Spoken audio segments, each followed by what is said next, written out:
دومره ښایست په ټول پاکستان کې نشته دی څومره چې زموږ په دیز کې دی ماشاءالله دلته چې زموږ څومره من ده که نه دومره خو داسې په خریا کې هم نشته دی دیزي ښایست چې کوم دی ډېر زبردست دی خو د روډ په وجه ردیزي هغه ښایست چې کوم دی هغه په نیم شوی دی. دلته ګراوند هم شته دی او دغه ګراوند چې دله لږه نور کارمار پکې وشي نو زه یم چې دا به انټرنیشنل هم شي.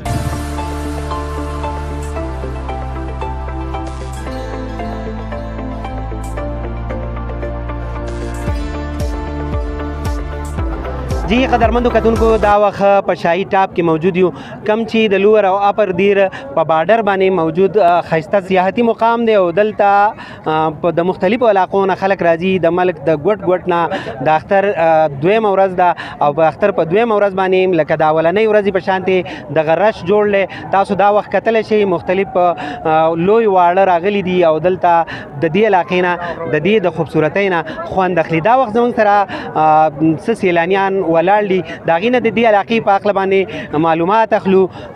ملګري دا راته ووایئ چې د کوم ځای نه راغلي یئ او د دې علاقې په هکله باندې څه تاثرات لرئ؟ الحمدلله موسم ډېر برابر دی او ستاسو ډېره مننه چې موږ له همدومره ټایم راکړو. اوس مسله موږ ته صرف د روډ نه ده چې موږ روډ خراب دی او بس نور ماشاءالله ماحول ډېر ښه سوري. زموږ سره بل یو ملګری دا وخت موجود دی د هغه نه د دې علاقې په هکله معلومات اخلو. ملګري دا راته ووایي چې علاقه مو ولیده د کوم ځای نه راغلي او څه تاثرات لرئ د دې علاقې په باره کې؟ زما نوم خدای برهان الدین او زه پخپله یم د باجوړو. ماشاءالله علاقه خو ډېره زبردسته ده او فینټاسټک ده. دومره ښایست په ټول پاکستان کې نشته دی څومره چې زموږ په دیز کې دی خو مسله صرف دا ده زموږ دښمن چې مطلب روډ انتهایي خراب دی. ځکه چې موږ د باجوړ نه تقریبا په 9 بجې روان شوي اوس ټایم به صحیح یاره تقریبا 3 3:30 به وي. د باجوړ نه رالی د لوور دیر ټول علاقه تاسو کراس کړه څه مشکلات خو په لاره باندې نه ماشاءالله مشکلات هېڅ نه وو. ځای په ځای مطلب هر څه ښه برابر وو. مسله صرف دا وو چې روډ انتهایي مسله په دې باندې وه چې هغوی ته دومره رسم او بل دومره دوړه وه چې انتهایي او بل روډ ته توجه پکار ده. توجه ډېر پکار ده ماشاءالله. دلته چې زموږ څومره من ده که نه دومره خو داسې په خریا کې هم نشته دی څومره دلته من مهرباني. برمنو کتونکو د دې ملګرو خبرې تاسو واورېدې. دا وخت زموږ سره بل یو ملګری موجود دی د هغه نه د دې علاقې په هکله باندې تاثرات اخلو چې هغه د دې علاقې په حوالې سره څه وایي. ملګري د کوم ځای نه راغلي او علاقه م ولیده څنګه ده په لاره خو درته څه مشکلات نه وو یا د په دې علاقه کې دا موسم څنګه دی؟ بسم الله الرحمن الرحیم. زما نوم د میکایل د باجوړ اوسېدونکی یم. ماشاءالله ډېر زبردسته علاقه ده غرونه دي او شینکي ده او ښکلا ده امن دی. خو مسله دا ده چې د روډ داسې صورتحال دی چې کوم ځوانان راله دوی به ټولو لیدلي وي چې نن د ټولو په یختو باندې یو دوړه پرته ده او د هغې وجه دا ده چې روډ دومره خراب دی چې د 2 غنټو فاصله موږ په 4 غنټو 5 غنټو کې وو. وجه دا ده چې روډ ډېر خراب دی. د دې ځای چې کوم مشران دي او کوم سیاسي خلک دي او یا سرکاري خلک دي د هغو نه موږ دا مطالبه کوو چې د دې روډ په هکله باندې ډېر کوششونه وکړي ګامونه واخلي. ځکه چې د دې ځای ښایست چې کوم دی ډېر زبردست دی خو د روډ په وجه د دې ځای هغه ښایست چې کوم دی هغه په نیم شوی دی. مهرباني. قدرمندو کتونکو په شاهي امن پارک کې دا وخت موجود یو. د پارک دننه سایډ ته دغه سیلانیانو خبرې موږ تاسو ته واورولې. دغه پارک د دننه سایډ نه موږ تاسو ته وښودو. اوس بار په دې مین روډ باندې ولاړ یو. دلته څه ملګري نور هم راغلي دي د سیل لپاره. دغو سره د دې علاقې په حوالې څه خبرې کوو. دې ملګري دا راته ووایي چې تاسو د کوم ځای نه راغلي او علاقه م څنګه وکتله د دې په باره کې راته خپل تاثرات ووایي.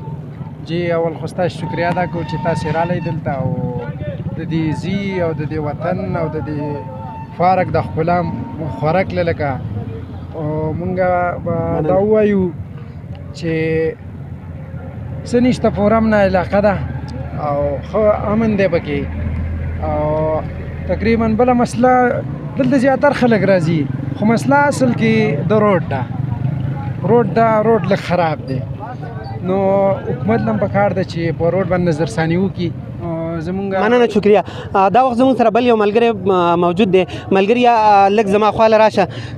تاسو د سپورټس ته وردي هم لګولې ده څه وایي دننه په دې پارک کې د سپورټس ته مواقع شته که نشته؟ څه وایي د خپل فیلډ په حوالې څه ویل غواړئ؟ السلام علیکم. اول خو تاسو ډېر شکریا ادا کوم، تاسو ډېر زیات مشهور یم ځکه چې تاسو دا ځینې خلک راچوتوئ او تاسو زموږ اواز چوتوئ، تاسو ډېر زیات شکریا ادا کوم.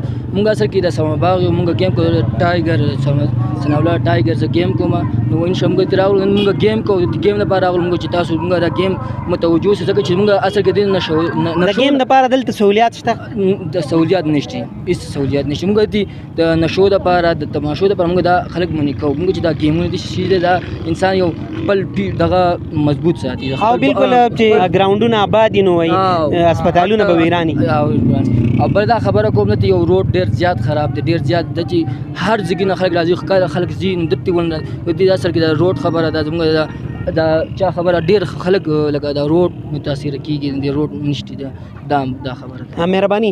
بل یو ملګری دا وخت زموږ سره موجود دی، کوم ځای نه راغلی علاقه تاسو ولیده پر امن ده که نه ده؟ په دې روډ باندې تاسو راغلی څه تکلیف درته په لاره و که نه؟ که نور ملګري راشي نو هغې ته به تاسو څه پیغام ورکوئ؟ بسم الله الرحمن الرحیم. زما نوم اسامه خان دی. بیسیکلی زه د اپر دیر سره تعلق ساتم. څنګه چې تاسو خبره وکړه چې په دې ځای کې امن او دا شته دی که نه، نو ماشاءالله دا خو پوره امن علاقه ده. بل دا چې یو په داسې ټاپ باندې ده چې ملګري لوړ دي ته چې کوم دی هم نږدې ده او اپر دې ته هم نږدې ده. خو بیسیکلی یوه مسله دلته داسې ده چې یاره دا مسله حل شي نو انشاءالله دا ځای به نور هم دغه شي او نور هم پوره امن شي. هغه د روډ مسله ده. زما د اعلی چارواکو نه دا ځانګړی ریکویسټ دی چې په دې روډ باندې تاسو کار وکړئ، دا روډ صحیح کړئ نو دلته به نور خلک هم راځي. بله دلته دا مسله ده چې دلته ګراوند هم شته دی او دغه ګراوند چې دله لږه نور کارمار پکې وشي نو زه یم چې دا به انټرنیشنل هم شي. مهرباني، ډېره مننه. تاسو دلته د راغلو سیلګرو دغه خبرې واورېدې، تاسو علاقه هم زموږ په سکرین باندې وکتله. یقینا چې ډېره ښایسته علاقه ده او یقینا چې امن هم دی. ټولو خلکو سره موږ خبرې وکړې، دغه خبرې موږ تاسو ته وښودلې. قدرمنو کتونکو، خو دغه یو مطالبه ده چې که ګورنمنټ چېرته دغه روډ ته پاملرنه وکړي او دغه روډ کې چې کوم مشکلات دي د خلکو ته د دې د ښه کولو کوشش وکړي او د دې لپاره ګامونه پورته کړي، نو دا علاقه به نور هم په مخ کې لاړه شي او دلته به د نورو سیلګرو د راتلو موقع پیدا شي. د بل پروګرام پورې اجازت غواړم. د الله په امان.